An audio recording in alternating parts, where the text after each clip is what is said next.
God, menyisakan satu orang lagi, satu tim lagi. Udah mulai ada dengan satu double vector ya. Masih bisa di-reload dulu sedikit. Fear juga bersiap dengan double vector. Ada blotter ternyata. Haide bakal beriman dulu. Mampu gak sempat. Ada satu krono di waktu yang tepat. Udah mulai pecah juga. Keluar dari dipasang. Bakal langsung diajar oleh Kapten Tertib dengan satu match bola. Yes. Ini dia Privar Master League Season 3 Divisi 1. Ronde pertama Bermuda kita.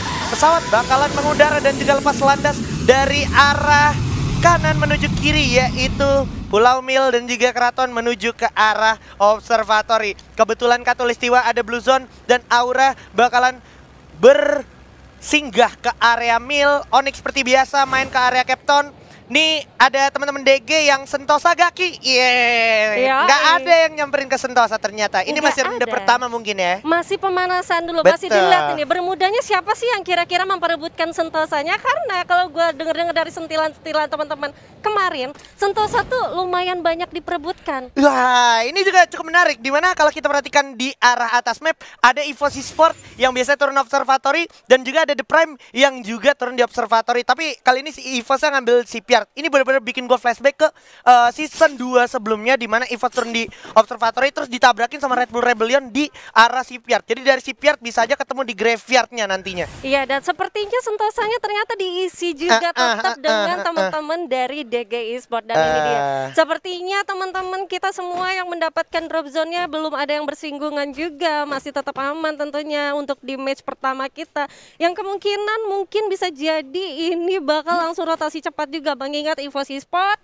dia mencoba untuk bermain agresif juga di match kemarin. Apakah dia akan memperulangkan lagi untuk gameplaynya? Benar, karena kalau kita berbicara CPR, terus tadi gue sempat mention itu Katulistiwa tuh Blue Zone.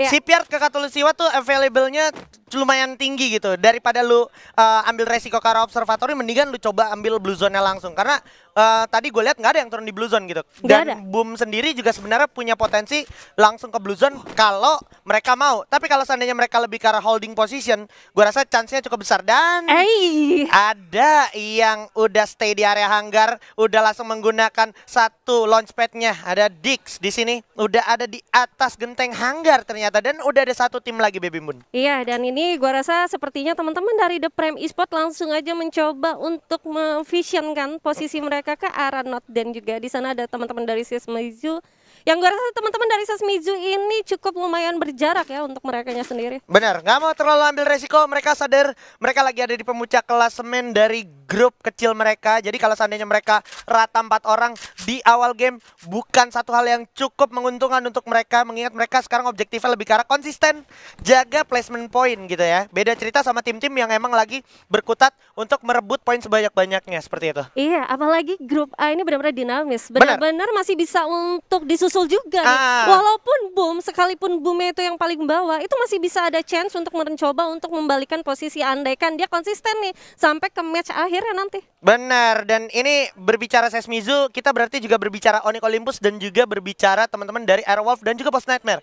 Yang mana memang mereka nih dari gap poinnya tuh nggak terlalu jauh. Jadi kayak lu lengah satu match day, itu chance untuk digesernya udah besar banget. Dan chance untuk ngejar laginya itu yang gue pertanyakan bisa atau tidaknya. Iya, karena konsisten itu cukup susah. Betul. Untuk tim-tim pro kita yang bermain untuk hari ini. Kenapa susah? Karena ada potsnya juga yang notabene memang cukup keras.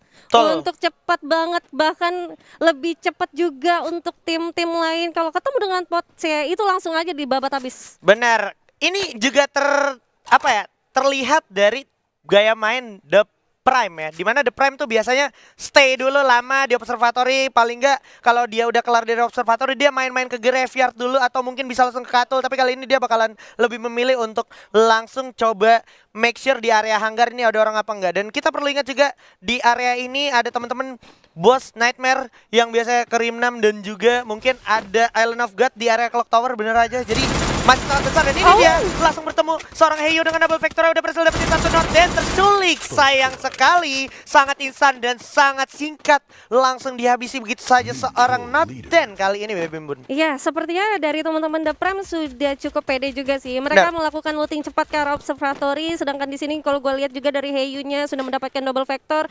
Untuk Fast juga sudah Fast 3, lumayan pede untuk mencoba melakukan racing. Dan juga gue lihat teman-teman dari The Prime memang sudah regroup aja, dan teman-teman dari Sesmizu Mizu yang cukup lumayan jauh itu susah banget untuk melakukan backup cover sih. Benar, emang karena skenario mereka tuh bukan lebih ke arah backup untuk fight di early, tapi make sure oh di sini ternyata ada satu tim. Jadi mungkin worst skenario-nya itu adalah nggak apa-apa gue relain satu orang gue hilang, tapi paling nggak gue dapat satu info penting di mana oh ini satu squad masih stay di sini. Jadi mereka bisa bikin decision making, oke kita mau gerak kemana itu harus kita tentukan secepat mungkin setelah kematian atau kepulangan dari temennya Ses Mizu yaitu Not Den di sana ya. Iya, dan gue bakal lihat ini ada yang sudah vehicle. Ini pasti bener kan yang gue bilang. Rotasi cepat.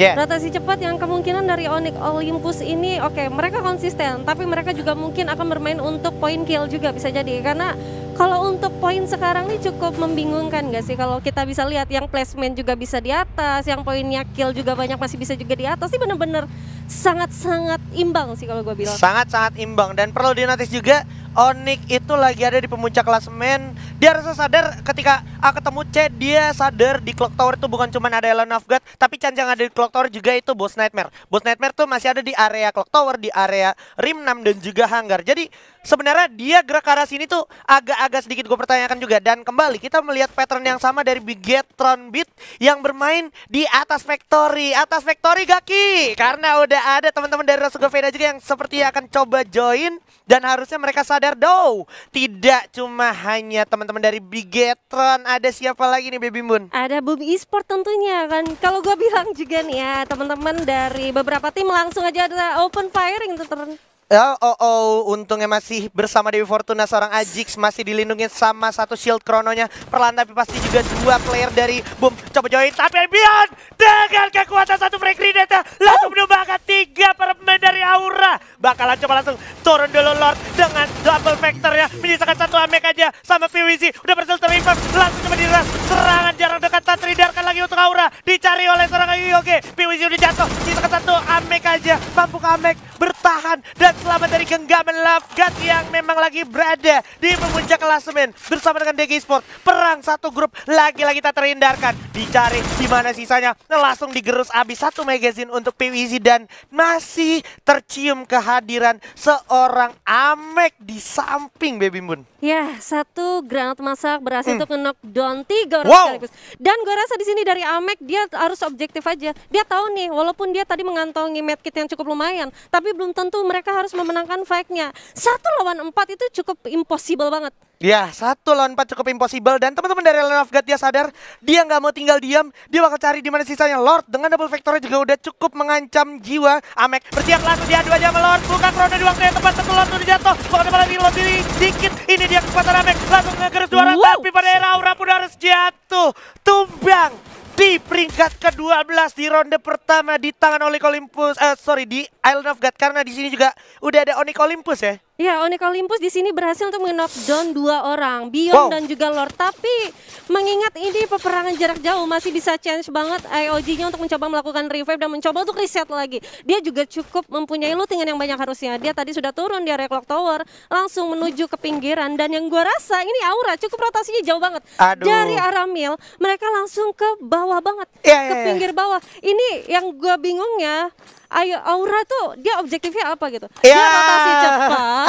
Begitu dia mau mencoba untuk menabrak, malah dia harus ditusunkan. Iya, sebenarnya lebih ke arah ini bukan momen tabrak, tapi lebih ke arah ketemu ya. Jadi ini something yang gue setuju sama Baby Moon.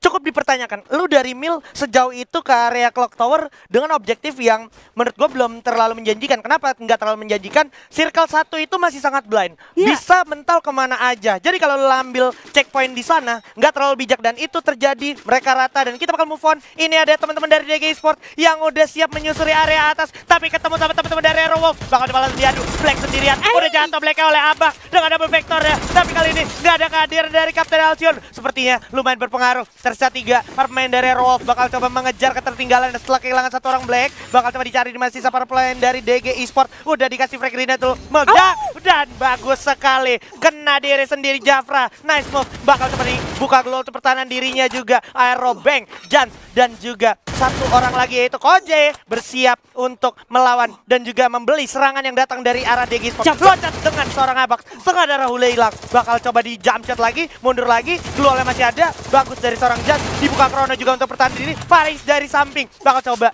membuka glue wall untuk pertahanan dirinya sambil membuat move. Dan ternyata dibalas lagi oleh Wolf, langsung maju ke depan, Beko udah jatuh. Sedikit lagi jatuh juga bakal loncat, tapi terlalu beresiko. Jatuh bakal jatuh, menyisakan satu orang lagi. Hasil cukup kanan, bakal dibalas Vigorous. Sedikit lagi Jafra udah jatuh, hasil jatuh. Apakah ini bakal jadi akhir untuk Aero? Nah, itu malah menjadi akhir untuk Aerowolf. Walaupun DG juga harus kehilangan dua playernya. Luar biasa sekali di sini DG versus Aerowolf. Aerowolf, ya sayang banget ya. Walaupun di sini harus menyusul teman-teman dari Aura Esports, tapi DG walaupun berhasil untuk mendapatkan 4 kill dan oke, kita sebenarnya bakal move dulu karena ada peperangan di sini Ajis fan. Yes, bakal coba dicari di mana sisa player dari Rasugo. Kocak berhasil dapetin satu Kapten Hayabusa. Fon udah cukup syarat. Ada Adam dari arah kejauhan pos dan Ikam pun berhasil dapetin Fon. Ditukar oleh Anca, tapi udah bakal langsung digerus saja. Fon gak ketolong lagi. Rasugo benar-benar kehilangan tempo. Adam udah cukup panik juga, cukup sulit dengan satu MP40 dan juga satu Parafal di depan Gluol. Bakal coba tembak, Adam berhasil dapetin satu Ikam. Coba siap di jump shot oleh Kojak. Dah, ini dia Kojak malah juga jatuh. Bakal coba dimain-mainin oleh seorang Adam. Kojak langsung di end begitu saja, nggak dikasih kesempatan. Dan Adam juga nggak punya banyak waktu. Dia harus menggulung medical kitnya sesegera mungkin karena dia sangat low. 3 medical kit masih ada, gulung di waktu yang tepat. Bagus banget. Regal memilih untuk merevive kawannya. Ini malah menjadi buying time yang tepat untuk teman-teman dari Rasugo yang menyisakan satu orang Adam aja. Sekadar udah hilang. Bakal coba langsung and that's it. Rasugo Veda harus puas di posisi ke-10 Baby Moon. Iya, gue rasa di sini yang gue pengennya tuh Rasugo bisa mendapatkan Buya, tapi nggak apa-apa nih, masih ada 5 match lagi. Betul. Kemungkinan juga masih ada chance juga, masih banyak peluang juga teman-teman dari Rasugo, walaupun harus menyusul 2 tim yang udah terpulangkan tadi, ada Aura dan juga Aero. Oke, kita mungkin bakal kembali dulu tadi ya ke Aero dan juga ke DG dan juga dari teman-teman Aerowolf ya. Nah, kalau gue bilang di sini teman-teman dari DG walaupun harus terculik 2 orang, tapi cukup disayangkan juga mengingat ini benar-benar masih fairly juga. Betul. Dan mereka posisinya juga masih bermain di pinggiran banget. Benar. Dan gue rasa di sini teman-teman dari Aerowolf yang turun di area factory, dia langsung rotasi cepat karena dia tahu di factory-nya ada beberapa tim tadi kita bisa bilang. Barusan juga ada Rasugo, ada Bigetron juga, dan ada beberapa tim yang sempat juga menengok-nengok area factory-nya sendiri. Ini kemungkinan mencoba membuat Aero, ya udah kita ke pinggir aja. Kita ke pinggir dan ya ketemu dengan teman-teman DG. Yes, dan kalau kita bisa lihat circle-nya juga sekarang ini harusnya bakalan lumayan berpihak sama teman-teman dari Alone of God sama Boss Nightmare. Atau kalau seandainya circle berpihak ke arah penumpukan, itu bakal ada di Factory dan juga Clock Tower, di mana tempat Boom Esport dan juga The Prime bersama Onyx Olympus. Tapi kalau kita perhatikan udah ada sang macan putih kita datang. Oh, like I said, bakalan sedikit berpihak kepada Island of God dan juga Boss Nightmare, dan ini bakal jadi nguntungin untuk mereka berdua. Kenapa? 1, mereka 2 pot yang berbeda. 2, nggak ada penumpukan di sini, dan sisa penumpukannya itu ada di luar zona. Sampai akhirnya yang di luar zona, kalau sampai telat masuk zona, itu bakalan PR banget. Itu pertama. Kalau seandainya dia maju duluan, itu juga bakal PR banget. Kenapa? Karena dia bakal ditatakin sama orang yang belum siap. Iya, terlebih lagi yang sangat dirugikan ini benar-benar teman-teman dari Boom Esport dan juga Bigetron ya tadi ya.